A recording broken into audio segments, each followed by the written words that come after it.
Vas-y, essaye, vers moi. Dans ce sens-là, ok. Donc, à chaque fois qu'on invente une nouvelle technologie, c'est un peu comme si on piochait une boule dans une urne. Et ces boules sont de différentes couleurs. Les couleurs symbolisent l'effet que cette technologie va avoir sur la civilisation humaine. Une boule blanche, c'est une technologie qui est purement bénéfique pour l'humanité. On peut penser par exemple aux avancées médicales, aux sources d'énergie propre, etc. Mais toutes les technologies ne sont pas forcément bénéfiques pour l'humanité. Elles viennent en différents niveaux de gris. Le problème, c'est que lorsqu'on invente une nouvelle technologie, lorsqu'on pioche une boule dans l'urne, on ne sait pas forcément en avance si ça va être une boule plutôt blanche ou plutôt grise. Et un autre problème, c'est qu'une fois qu'on a pioché une boule, on ne peut plus vraiment la remettre dans l'urne. Une fois qu'une technologie s'est répandue et qu'il y a suffisamment de personnes qui savent comment ça fonctionne, on ne peut plus vraiment oublier ce qu'on a découvert. En 1938, 1938, on a tiré une boule assez sombre.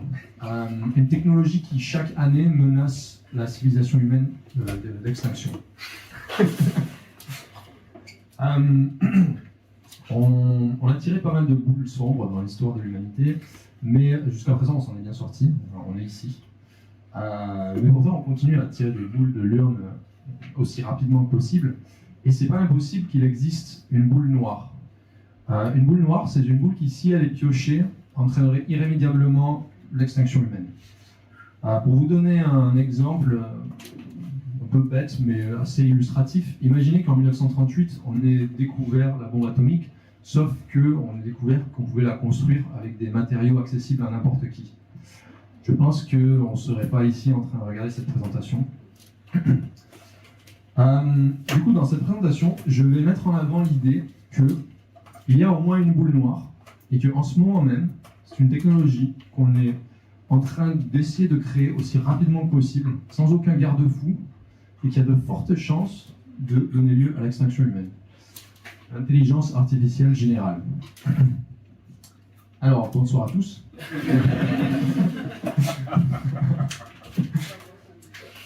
Là, ça marche plus. Ah, c'est bien cool, tu vois. Alors, c'est l'IA qui veut m'arrêter, c'est ça. Donc, je m'appelle Maxime Faune. J'étais chercheur et ingénieur en intelligence artificielle dans le secteur privé pendant environ 12 ans. Et maintenant, je travaille dans le domaine de la sécurité de l'intelligence artificielle. Étant donné le format assez court de cette présentation, je me suis dit que j'allais essayer de présenter une rétrospective de mon parcours professionnel et intellectuel, juxtaposé avec les avancements de l'intelligence artificielle. Comme ça, j'espère vous communiquer l'intuition assez viscérale que j'ai de la rapidité du progrès actuel en IA et l'intuition des risques que j'en ai en train d'encourir. Alors, donc cette histoire commence dans les années 2000. Au début des années 2000, j'avais 13 ans. J'étais, comme tous les adolescents à cet âge, j'étais passionné par la conscience et le fonctionnement du cerveau humain. Et du coup, c'est à cette époque que j'ai découvert le concept de neurones artificiels. C'est un concept qui a été inventé dans les années 80, 70, ça date bien d'avant moi. Et l'idée, c'est que c'est un objet mathématique qui simule le fonctionnement d'un neurone humain, mais en version très simplifiée. Donc ça prend des signaux en entrée, ça les combine, et il y a un signal qui en sort. Et l'idée, c'est que en mettant plusieurs de ces neurones, en les combinant ensemble dans ce qu'on appelle un réseau de neurones, on obtient des systèmes qui peuvent apprendre tout seuls. L'idée, c'est qu'on va présenter par exemple des images à ce système. Le système va présenter quelque chose en sortie.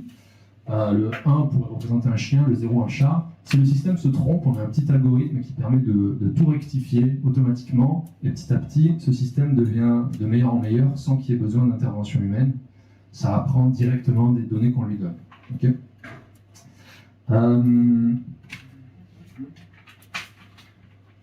Donc, c'était au début des années 2000. À l'époque, les modems faisaient le bruit de R2D2. et il n'y avait pas vraiment la puissance de calcul nécessaire pour faire fonctionner ces modèles. Donc c'était plutôt au stade théorique, mais ça marchait pas très bien. On va avancer très rapidement jusqu'en 2011. Du coup, à ce moment-là, je suis en train de finir mon master de mathématiques à Cambridge. J'aime bien les maths, mais ma passion c'était plutôt l'informatique. Donc j'étais en train de bidouiller des systèmes, une espèce d'intelligence artificielle primitive, des fourmilières virtuelles, des trucs comme ça. Et ça fait donc presque 10 ans depuis le slide dernier, l'intelligence artificielle n'avait pas beaucoup progressé.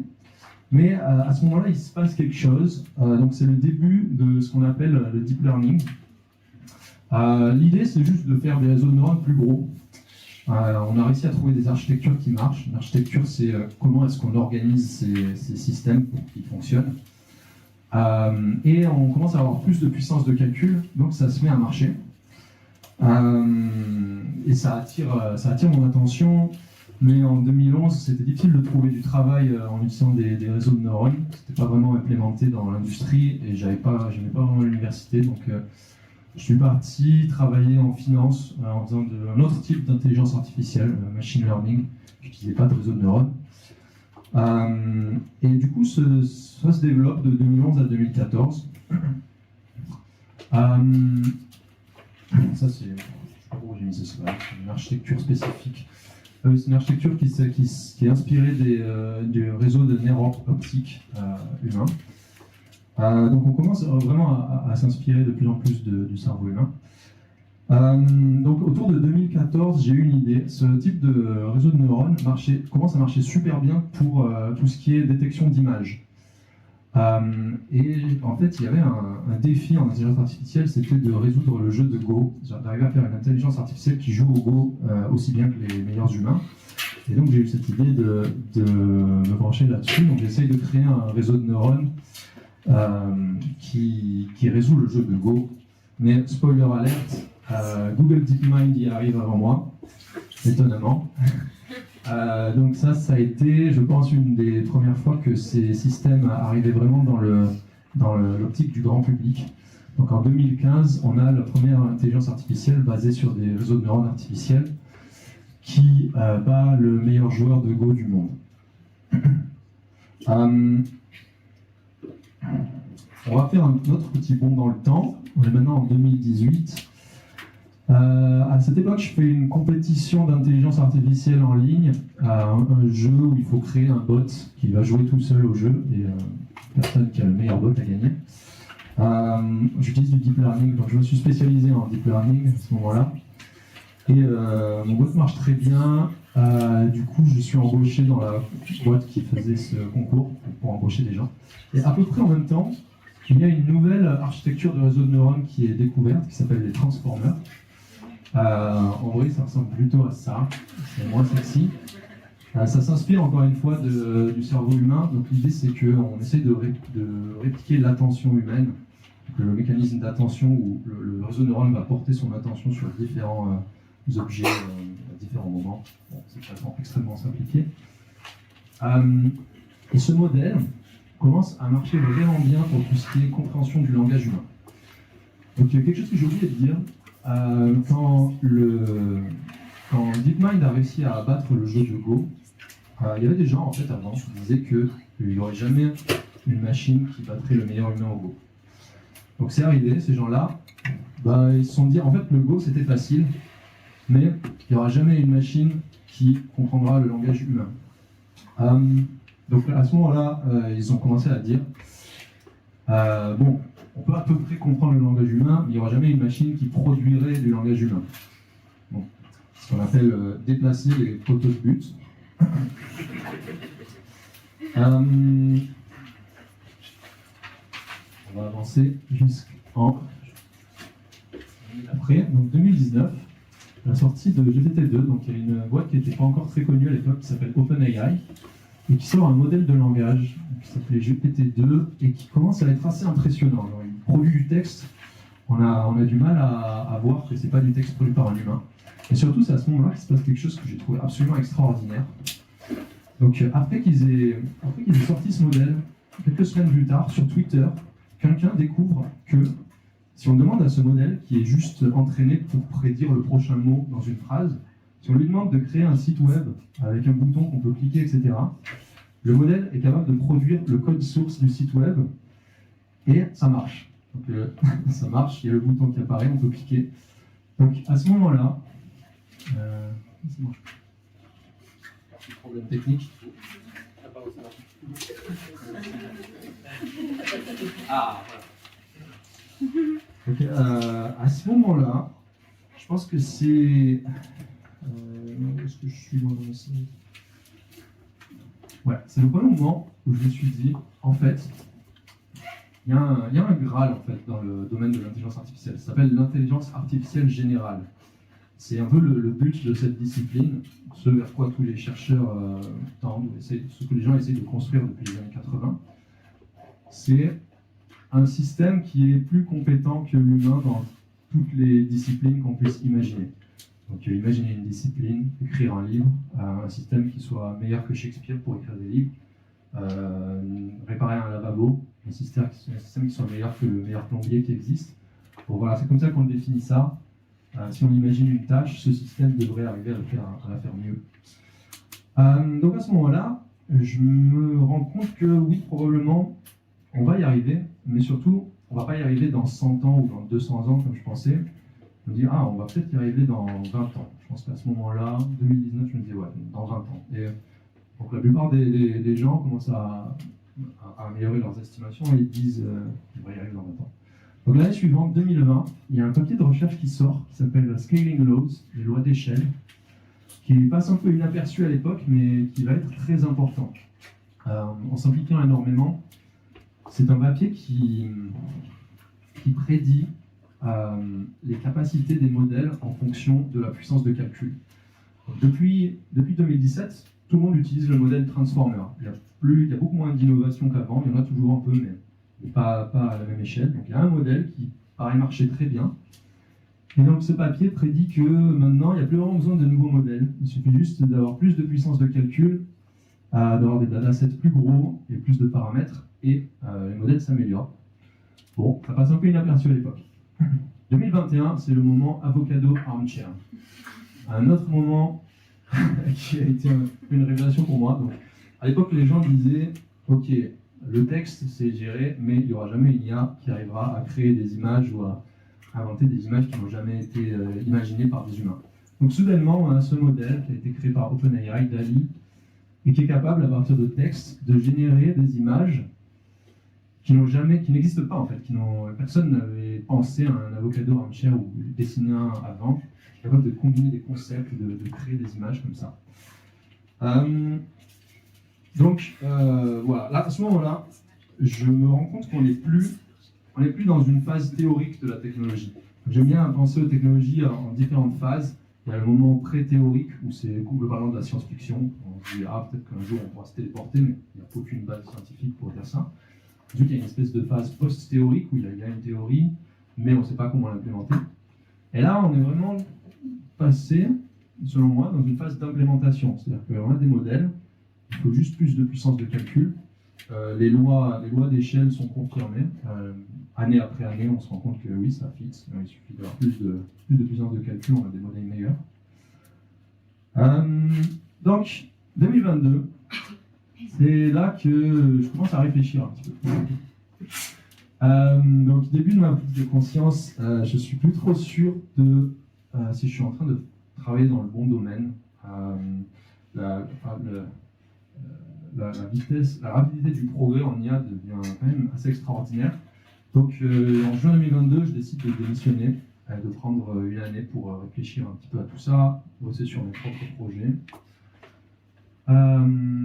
Et en 2023, c'est la sortie de GPT-4. Donc GPT-4, bon, là c'est le moment où j'ai pris ma décision. Je me suis dit, il est temps de faire quelque chose dans l'autre sens. Donc j'ai découvert ce domaine qui s'appelle la sécurité de l'intelligence artificielle. En fait, en 2023, c'est là, je pense, que je me suis vraiment posé la question, et si on y arrive, et si vraiment on arrive à créer une intelligence artificielle générale, qu'est-ce qui se passe? Et en fait, c'est une question que se sont posées pas mal de gens donc dans le domaine de la sécurité de l'intelligence artificielle depuis au moins une quinzaine d'années. Et donc je me reconvertis là-dedans. Je prends des cours en ligne, je fais un projet de recherche en sécurité de l'intelligence artificielle. Je commence à travailler avec le Centre pour la sécurité de l'IA en France. Et en fait, les conclusions qui existent depuis des années de ce domaine de recherche sont assez unanimes. Les conclusions, c'est que cette technologie, c'est une boule noire. Il ne faut surtout pas la découvrir.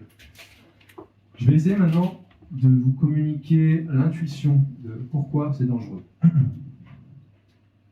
Alors, il y a un autre domaine de recherche qui est très peu connu, du grand public, quoique c'est peut-être plus connu maintenant, je ne sais pas. Ça s'appelle l'alignement des intelligences artificielles.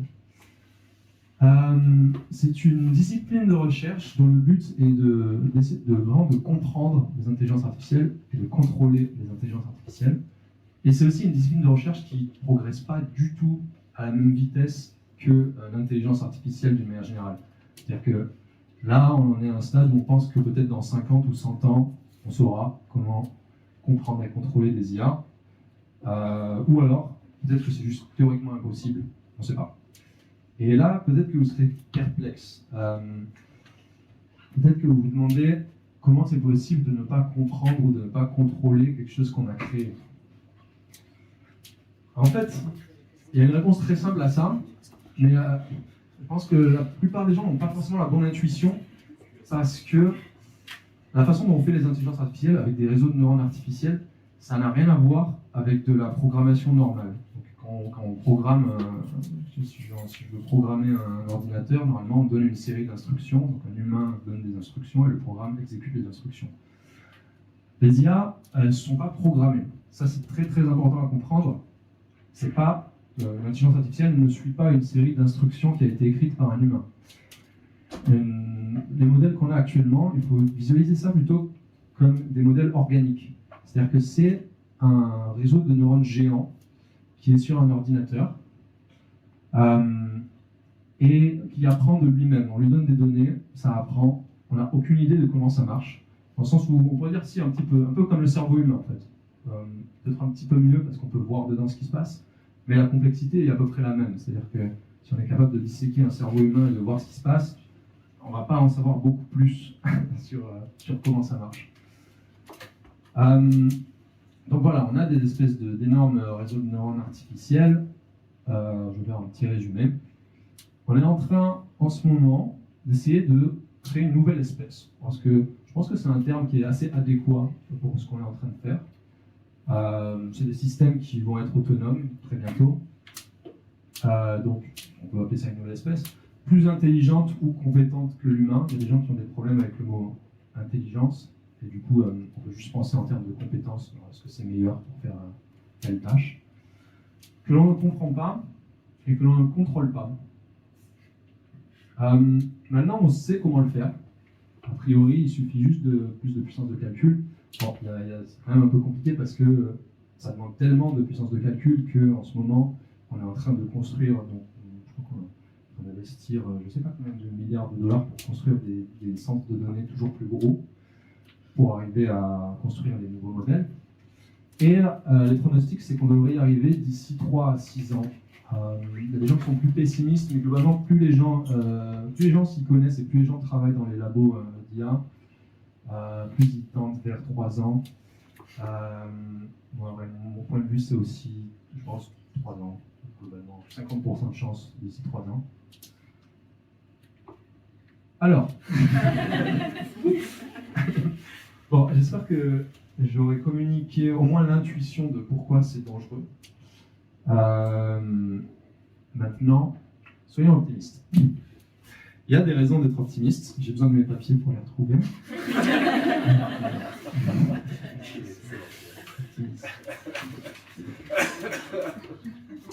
Non. En vrai, autant je suis extrêmement pessimiste sur la trajectoire actuelle de l'humanité si on continue à faire ce qu'on est en train de faire, autant je pense que on ne va pas continuer à faire ça parce que ça n'a aucun sens. Bon, qu'est-ce qui se passe de cool en ce moment? En ce moment, il y a beaucoup de gens qui sont en train de lancer l'alerte. Énormément de gens. Donc ça, c'est 2 des prix Turing. Donc il y a eu 3 personnes qui ont reçu le prix Turing pour avoir inventé les réseaux de neurones artificiels. Prix Turing, c'est l'équivalent du prix Nobel en informatique. Donc voici Yoshua Bengio qui est en ce moment même en train de faire une tournée médiatique en France pour essayer d'alerter sur ces risques. Donc Yoshua Bengio, il pense qu'il y a 25% de risque d'extinction humaine dans les, je sais plus, pas dire de bêtises, dans les 5 prochaines années, quelque chose comme ça. Geoffrey Hinton, qui est un autre prix Turing, qui lui a démissionné de son travail à Google pour sonner l'alarme. Lui, il pense qu'il y a 10% de chances d'extinction humaine. Combien de temps? Comment? Combien de temps? Je sais pas, il faudrait que je vérifie. Il y a des gens qui disent juste un risque d'extinction, mais ils ne disent pas l'année. En même temps, qu'est-ce qui se passe? On a donc la plupart des grands noms en intelligence artificielle qui ont signé une lettre ouverte l'année dernière pour dire que c'était un risque existentiel. Risque existentiel qui est défini comme plus de 95% de la population qui meurt. Et globalement, une bonne partie des esprits les plus brillants de notre planète en ce moment sont en train de s'arracher les cheveux et d'essayer de parler aux politiciens aussi rapidement que possible. Donc ça, c'est déjà de l'espoir. Mais, mieux que ça, il y a des mouvements citoyens qui s'organisent. Ça marche plus cette petite truc. Non. Donc par exemple, Pose AI. Donc j'ai pas mal de recherches maintenant en sécurité de l'IA, mais à un moment je me suis dit, la recherche c'est cool, mais il faut agir. Donc là, je suis directeur technologique de Pose AI International. On est environ 1000. Et je suis en train de lancer le mouvement en France. Donc j'ai organisé une manifestation à Paris lundi, qui a retrouvé en première page de la tribune, on était contents, même si on n'était que 10. Et voilà, on a un lancement prévu dans un mois. L'avantage de ça, c'est que en fait, tout le monde peut participer. Notre modèle, c'est que il n'y a que environ 1000 personnes sur cette planète qui sont en train de créer ce problème. On est 8 milliards. Du coup, il suffit qu'il y ait un certain pourcentage de la population qui comprenne ce qui se passe. On pense que ça devrait être 1,5%. En ayant étudié les mouvements sociaux, c'est le chiffre un peu magique qui fait bouger les choses. Et a priori, on devrait être capable de les arrêter. C'est 1000 personnes. Donc, ce qu'on demande, c'est un traité international pour arrêter la recherche en intelligence artificielle jusqu'à ce qu'on puisse prouver qu'on puisse le faire de façon sûre. Et ça a des précédents. On l'a fait pour le clonage, on l'a fait pour les OGM. Donc voilà, on essaie de faire grossir ce mouvement et on pense qu'on va y arriver à temps. Voilà.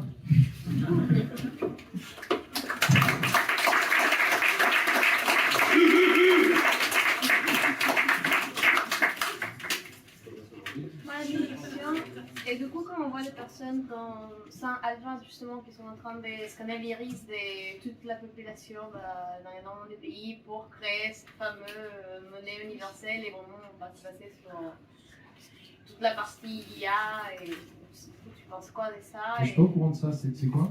Du coup, ça, Sam Altman, Sam Altman, oui. voilà, il est en train de faire un scan de l'iris, mais dans beaucoup de populations en Afrique, en Amérique du Sud et en Asie. Du coup, pour prendre la notion de voir l'iris, parce que c'est la partie biométrique. Et derrière, ce qu'ils veulent, c'est dire, ok, c'est comme ça qu'on peut aller vers les revenus universels, parce qu'on aura toutes les données de la personne, on pourra tout de suite l'associer à telle personne. Ils les vendent un peu comme dans son storytelling, c'est la notion utopique, on peut y arriver. Mais du coup, derrière, entraîné par toutes ces notions d'IA. Je ne savais pas qu'ils faisaient ça. Donc ma réaction à chaud, c'est que ça paraît inquiétant. Il y a pas de storytelling. Et c'est une des gros. Donc en gros, ce que j'ai présenté, c'est le scénario le plus catastrophique, dans le sens où si on arrive vraiment à créer une intelligence artificielle générale, a priori on est mal. Mais il y a de fortes chances qu'il y ait des problèmes avant ça, dont un gros risque, c'est par exemple le risque de dérive totalitaire avec ces systèmes. Ça permet d'avoir en gros une personne virtuelle derrière chaque personne réelle qui vérifie un petit peu tout ce que vous faites. Donc voilà, je ne sais pas exactement ce que c'est le projet de scan biométrique, mais ça pourrait être inquiétant. Oui. Et du coup, tu penses quoi du règlement européen sur l'intelligence artificielle, justement? Bah, c'est un bon début. Donc il y a un truc intéressant à savoir sur ce qui s'est passé. Je ne sais pas si les gens ont vraiment suivi ça. C'est mieux avec le micro? Ok. Donc le AI Act, il est cool, c'est un bon début, ça ne régule pas vraiment, enfin ça n'empêche pas les gens de faire ce qu'ils veulent faire, mais ça leur demande d'écrire des rapports. C'est pas ça qui va nous sauver, mais c'est un bon début. Par contre, il s'est passé quelque chose qui devrait être beaucoup plus dans la lumière du public, c'est que le AI Act, il y a une boîte française qui s'appelle Mistral, qui a une dizaine d'employés, qui a fait du lobbying, qui ont un bon ami qui s'appelle Cédric O, qui est un copain de Macron, et ils ont failli saboter tout le projet. C'est-à-dire qu'à 2 jours, je crois que c'était 2 jours avant qu'ils doivent rendre le projet, la France a décidé, finalement non, on n'en veut pas, donc à cause des actions de ces 10 personnes à Mistral. Et il y a eu beaucoup de travail qui a été fait en sécurité de l'IA pour arriver à sauver les meubles. Donc finalement, on se retrouve avec une régulation où il y a quelque chose qui sont partis quand même. On a réussi à sauver le coup, mais on a quand même une boîte de 10 personnes qui a failli saboter une régulation qui va toucher toute l'Union européenne, ce qui paraît un peu dément. Oui. Un peu pour rebondir là-dessus, vous avez l'air assez optimiste sur le fait de pouvoir mettre un stop à ça parce que vous dites qu'il n'y a que 1000 acteurs, mais ces acteurs-là sont des entreprises qui lèvent des financements complètement aberrants comme Mistral et qui du coup ont la puissance pour faire du lobbying derrière. Et comment est-ce que vous comptez... Parce qu'en fait, concrètement, s'il y a une entreprise qui dit « Ok, je vais accepter ces régulations-là », ça veut dire que les autres auront des IA plus performantes parce que pour le moment, quand on essaie de les contrôler, on drop en performance. Du coup, elles ont aucun intérêt à le faire.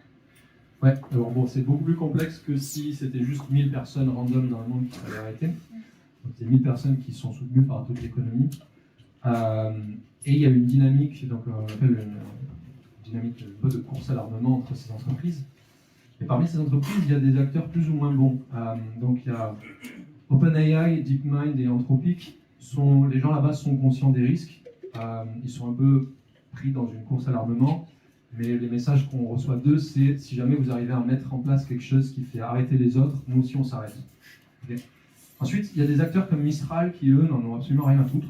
Donc qui, eux, ne croient pas à ce genre de risque, qui sont juste prêts à foncer sans s'arrêter. Le truc, c'est qu'il y a quand même des gros points de levier dans cette industrie. Donc il y a une seule entreprise au monde qui produit les machines, qui produisent les processeurs qui sont utilisés en intelligence artificielle, ASML, qui est basée aux Pays-Bas. Ensuite, l'entreprise qui produit les processeurs d'intelligence artificielle, c'est TSMC, qui est basée à Taïwan. Il y a aussi un endroit aux États-Unis où il y a une usine avec une route qui part de cette usine. Si on bloque cette route, on aura toute la production de processeurs. Donc il y a des points de levier comme ça qui peuvent être utilisés pour les régulations. On pense vraiment que si on arrive à mettre suffisamment de pays d'accord, donc les pays importants c'est les États-Unis, l'Angleterre, et dans une certaine mesure la France, parce que la France essaye de devenir un État voyou qui n'a pas de régulation pour attirer toutes les boîtes d'intelligence artificielle. Si on arrive à communiquer aux politiques de ces 3 pays l'urgence de la situation, normalement, des solutions devraient se débloquer. Il y a des gens qui parlent de la Chine et qui disent que la Chine est en compétition avec nous. La Chine, elle a encore 5-6 ans de retard dans ces technologies et il y a un embargo sur les processeurs utilisés en intelligence artificielle en Chine. Et la Chine, en fait, est assez consciente de ces risques. Ça fait partie des pays au monde qui sont les plus conscients du risque d'extinction humaine par l'intelligence artificielle. Donc, on pense qu'il y a des chances. Bonsoir, Karim Moussawaki. Je fais partie du Conseil international de la résistance qui a été fondé le 18 mai 2016 à Toulouse. Donc, je suis content d'être là et merci de faire ce que vous faites. Le 29 mai prochain sera créée l'ONG Les Casques Verts de Fondamentalia en référence à la fondation et à la création le 29 mai 1948 des Casques Bleus. Les 2 cadrans de compétences seront la mise en protection des populations et les politiques de prévention. Je serai très heureux d'échanger avec vous et de fournir un point d'appui sur Toulouse et le reste de la France. Ah, absolument. Merci. Alors, moi, si j'ai bien compris, j'en sais rien, mais les intelligences artificielles qu'on a maintenant, c'est des intelligences narrow, ou étroites, je ne sais pas comment ça s'appelle. Je ne vois pas si évident le pas avec la même technologie que ça devient magiquement de narrow à génératif. Il y en a des narrow, mais les modèles à la ChatGPT, c'est plus vraiment des intelligences artificielles narrow, dans le sens où elles sont bons un peu en tout ce qui peut être fait par la parole. Et maintenant, il y a des gens qui essayent de créer des agents autonomes. Donc, un gros truc qui se fait. Juste, je crois qu'il y a un peu technique qui est sorti là, j'ai pas trop compris. Ouais. Peut-être qu'on peut. Ah oui, narrow. Alors, pardon, oui. Alors, du coup, intelligence artificielle narrow, c'est des intelligences artificielles étroites. Donc, ça veut dire que c'est focalisé sur une tâche en particulier. Par exemple, AlphaGo, le modèle qui a battu le meilleur joueur de Go au monde, elle sait jouer que au Go. Après, ils l'ont amélioré pour jouer à d'autres jeux. Mais à la base, elle pouvait jouer que au Go. Donc, c'est une intelligence étroite. Alors que ChatGPT, on a plutôt tendance à parler de ça comme d'une intelligence générale parce qu'on peut lui demander de faire plein de choses. Par exemple, ChatGPT, il peut jouer aux échecs au niveau d'un joueur presque maître, il me semble. Je ne connais pas trop les termes en français, mais master. Et il n'a pas été entraîné pour ça. Enfin, il se trouve qu'il y a des parties d'échecs dans ses données d'entraînement, mais il y a beaucoup de compétences comme ça qui émergent, qui sortent de nulle part quand on entraîne ces modèles. Et maintenant, les gens essayent de créer des architectures cognitives autour de ces modèles. Donc, l'idée, c'est ChatGPT, c'est un peu comme un train de pensée rapide et qui disparaît. En fait, il suffit d'en mettre plusieurs dans une boîte qui parlent entre eux, et ça fait un petit peu comme ce qui se passe dans notre tête avec des voix qui se répondent, etc. Et ça permet de créer des agents autonomes. Et a priori, ces agents autonomes, ils sont complètement généraux, dans le sens où il suffit de les plugger sur Internet, sur des API, de les laisser contrôler un ordinateur. Et donc, c'est ce que les gens sont en train de faire en ce moment. Ça ne marche pas, heureusement. Enfin, ça ne marche pas encore. Mais c'est possible que dès que GPT-5 sort, toutes ces architectures cognitives, elles se mettent à fonctionner soudainement. Si le moteur à l'intérieur est un peu meilleur, les trains de pensée sont meilleurs. Ça voudrait dire que ça prend la conscience, on dirait. Alors, on évite de parler de la conscience parce que ça clive beaucoup les gens. On pense vraiment juste en termes de compétences, dans le sens où, quelle que soit la vue qu'on a là-dessus, s'il y a un modèle qui n'est pas conscient, genre c'est un zombie, mais il est plus compétent que les humains dans toutes les tâches possibles, c'est le même problème en fait. On est quand même mal. Après, oui, il y a des gens qui pensent que ces modèles sont conscients et qu'on devrait aussi réfléchir à cette problématique-là, qui est qu'est-ce qu'on est en train de faire? Est-ce qu'on est en train de créer une forme de vie? Est-ce qu'il y a des conséquences assez terribles, philosophiquement parlant? Est-ce que tu peux détailler un peu plus cette conséquence du fait que si on a une intelligence artificielle générale, on est mal, l'humanité peut disparaître, mais comment, concrètement, qu'est-ce qui peut se passer? Tu as parlé du contrôle, du risque totalitaire, est-ce qu'il y en a d'autres? Est-ce que tu peux expliciter un peu ce passage? Il y a beaucoup de scénarios. Les scénarios qui sont parmi les plus intéressants, intellectuellement parlant, c'est en gros, c'est ça. Il y a un truc qui s'appelle en français, les buts instrumentaux. En gros, quel que soit le but que l'on ait, genre si j'ai comme pour but de prendre un seau d'eau d'ici et de l'amener là-bas, et si je suis suffisamment intelligent et conscient de mon environnement, etc., il y a certains sous-buts qui vont toujours émerger. Par exemple, un sous-but, pour moi, ça va être de ne pas mourir. Parce que si jamais je meurs entre ce point-là et celui-là, je n'aurai pas apporté le seau d'eau là-bas. Donc je vais vouloir survivre. Donc ça va faire partie de ce que je vais essayer de faire, c'est me défendre, empêcher que quelqu'un m'éteigne, etc. Et notre sous-but qui émerge systématiquement, c'est contrôler son environnement. Donc quel que soit le but qu'on ait en tête, c'est toujours mieux pour nous de contrôler notre environnement. Un autre sous-but, c'est de s'améliorer. Par exemple, si je veux aller en Chine et je veux parler aux gens là-bas, je ne peux pas le faire là tout de suite. Donc je vais avoir comme sous-but de m'améliorer moi-même. Je vais apprendre le chinois. Ensuite, j'irai en Chine. Donc une IA, si on lui donne un but trop compliqué, mais qu'elle est suffisamment intelligente, elle va dire « Ah, mais en fait, je veux commencer par faire de la recherche en intelligence artificielle moi-même, améliorer mes propres capacités, et ensuite faire ça. » Tout ça pour dire que c'est des systèmes qui, étant donné qu'on ne les contrôle pas, qui ont de fortes chances à se mettre à faire des choses comme se dupliquer, ne pas vouloir qu'on les éteigne, etc. Peu importe ce qu'ils font, ça a de fortes chances de ne pas bien se passer pour nous. En pratique, on ne veut pas vraiment dire ce qui va se passer. Et il y a une bonne analogie, c'est de dire que si jamais on joue aux échecs contre une intelligence artificielle surhumaine, on n'a aucune façon de prédire quel va être son prochain mouvement. Par contre, on peut prédire qu'on va perdre la partie. Je ne sais pas si ça répond bien à la question. Mais sinon, des scénarios plus précis. Oui. Merci déjà pour la présentation, c'était assez glaçant. Pour ma part, en tout cas. Et je me souviens que la dernière fois que j'ai ressenti ça par rapport à cette question, c'était en lisant Super Intelligence de niveau Scrum. Et je pense que dans ce livre-là, il fait une distinction qui me. Enfin, il parle de quelque chose qui me paraît intéressant par rapport à ce que tu disais tout à l'heure, par rapport à l'analogie avec la bombe nucléaire. Que tu disais, la bombe nucléaire, en fait, vu qu'on ne peut pas la faire dans un garage, ça ne pose pas de problème. Pardon, ça pose moins de problèmes. Et du coup, je crois qu'il disait qu'en fait, une IA, si en fait c'est possible de la créer dans un garage quelque part, et que tout le monde pourrait le faire techniquement, sans trop de ressources, ça pose un problème supplémentaire par rapport à celui de la bombe nucléaire. Mais là, dans ce que je t'entends parler, toi, tu dis plutôt que le problème là, c'est surtout d'avoir une énorme puissance de calcul. Du coup, on a plus ce problème-là d'une personne un peu dans son coin isolé qui peut créer une IA forte. Du coup, est-ce que tu es d'accord avec ça, ou est-ce que ce serait possible que, peut-être pas tout de suite, mais à terme, ce puisse être créé avec peu de ressources en vrai? Oui, c'est un gros problème aussi, c'est que pour le moment, pour entraîner une IA qui est meilleure que les autres, ça demande des ressources énormes. Donc, GPT-4, il a coûté 100 millions de dollars, je crois, à entraîner. GPT-5, il va probablement coûter plusieurs milliards de dollars.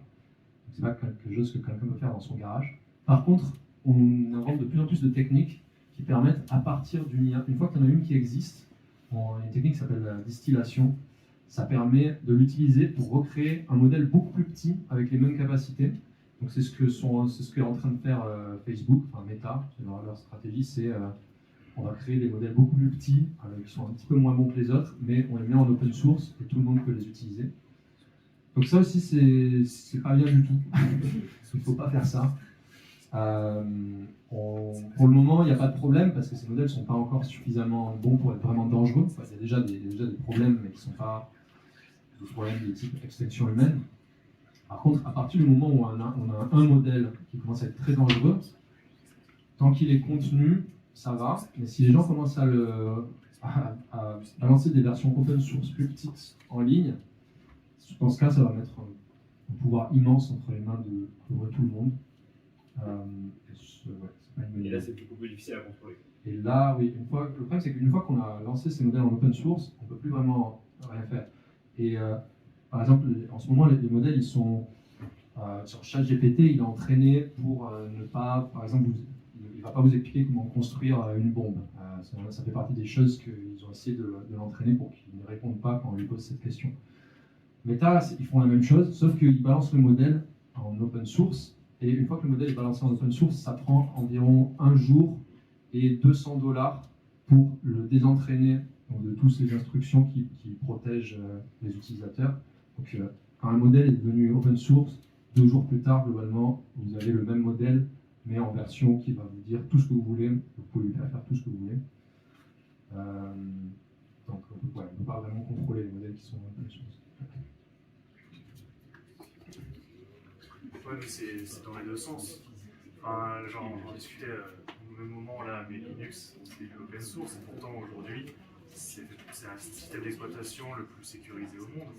Pourtant, c'est l'open source. L'open source, mais ok, on peut faire, c'est un outil. On peut le modifier pour de mauvaises intentions, comme le renforcer pour de bonnes intentions. Grâce à l'open source, on peut avoir beaucoup plus d'esprit qui travaille dessus pour essayer justement de mettre les barrières de sécurité, de faire les lois d'Asimov sur le modèle pour faire en sorte justement qu'il ne pète pas les plombs. Enfin, ça aide la recherche en comment faire des modèles plus safe. Mais par contre, ça n'empêche pas qu'une fois que ces modèles sont là, tout le monde peut les rendre safe ou pas safe, comme ils le veulent. Ouais, enfin, du coup, c'est dans les deux sens. Il n'y a pas que le fait que c'est open source. Ça peut apporter du bien comme du mal. Moi, j'ai du mal à concevoir que ce soit forcément que négatif. Oui, il va y en avoir, mais dans la balance, j'ai du mal à voir que ça pèserait autant. En fait, tout le modèle de risque, tant que c'est des modèles qui ne sont pas vraiment dangereux, c'est sûr, c'est plutôt positif. Même pas, c'est positif. À partir du moment où on a un modèle qui est vraiment dangereux, là c'est fini. Une fois qu'il est en open source, on a beau avoir des gens qui travaillent pour le rendre meilleur, a priori, il y aura des gens dans le monde qui vont travailler pour le rendre plus dangereux. Du coup, si on n'a pas de mécanisme pour empêcher ces gens-là de faire ce qu'ils veulent avec le modèle, on ne peut pas vraiment empêcher. Après, il y a des gens qui pensent à un monde où il y a des bonnes IA contre des mauvaises IA. Donc les gentils font des IA bien qui défendent des IA méchantes faites par les méchants. A priori, ça ne marche pas. C'est pas un monde dans lequel on aurait trop envie de vivre, où il y a des systèmes plus intelligents que les humains qui se battent. Et nous, on est au milieu de ça. Si on pouvait éviter ça, je pense que c'est pas mal.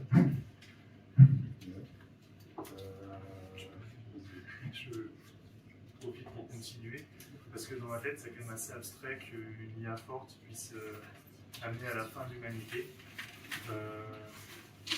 Pour moi, pour l'instant, une IA, que celle actuelle ou celle du futur, reste dans un monde virtuel.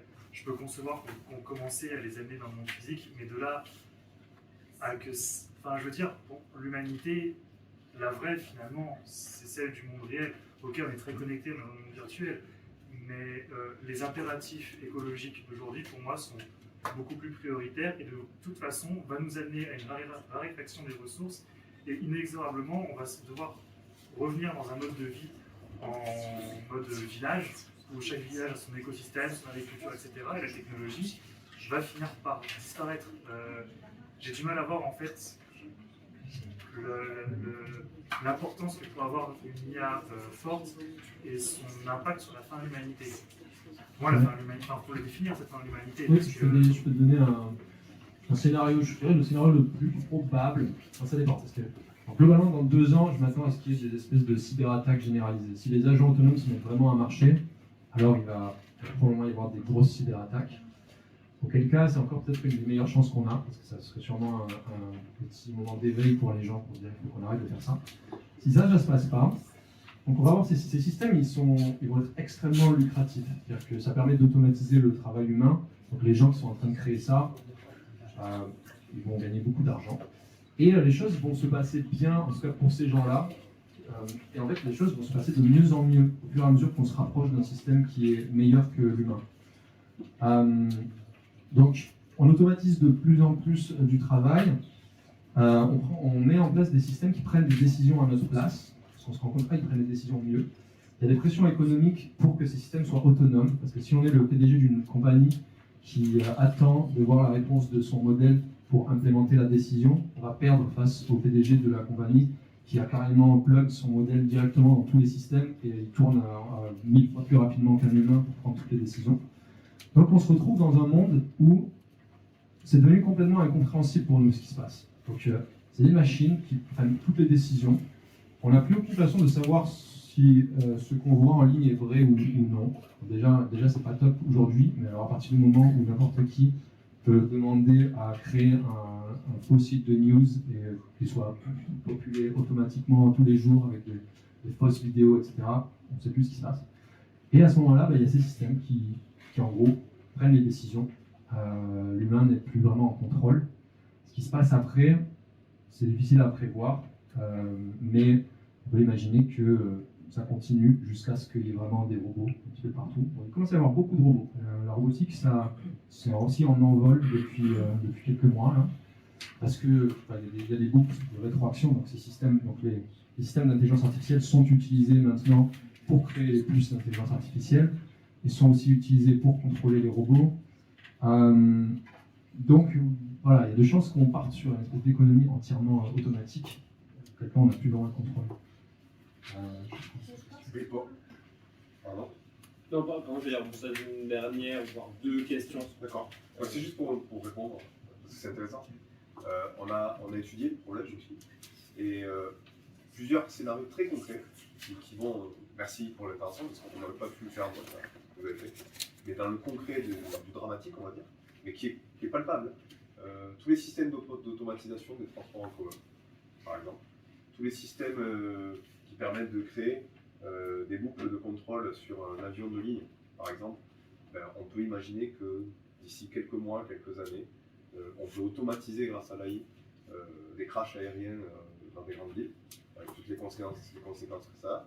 On a de plus en plus de véhicules autonomes qui sont guidés par des systèmes informatisés avec de l'intelligence artificielle embarquée. Tesla en commercialise énormément. Donc on peut imaginer des carambolages, des scènes à la...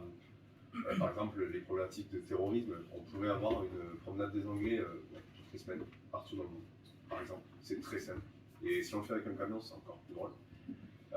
Je continue, Laura, ou je m'arrête? Non, parce qu'on a étudié plein de scénarios. On est dans le trash, hein. On est sur des questions de sécurité nationale et internationale.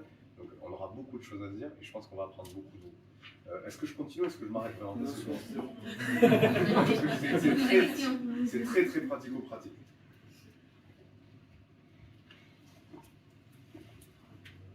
Question plus ou Si, ouais, peut-être s'il y en a une toute dernière. Ou sinon, je pense que. Peut-être juste une remarque pour rajouter un truc trash, j'imagine. De déclencher des guerres par des fausses infos. Ouais, c'est aussi un scénario assez probable. Après, je pense que c'est quelque chose de toutes les entreprises qui fait par des personnes, et finalement c'est nous qui devons, c'est les pratiques que je prends, c'est à nous de savoir communiquer. Là on a tous écouté ça, c'est toujours intéressant de parler et de s'y agir ensemble pour que les choses se passent plutôt bien en fait. C'est restons dans une dynamique plutôt proactive et pas répétitive. Tout à fait. Bien sûr. Mais le postulat de base, ce serait que la fin de l'humanité soit quelque chose de négatif. C'est pas dit. Oui, mais on peut peut-être. Il y a les quiz. Merci à tous. Encore merci Maxime.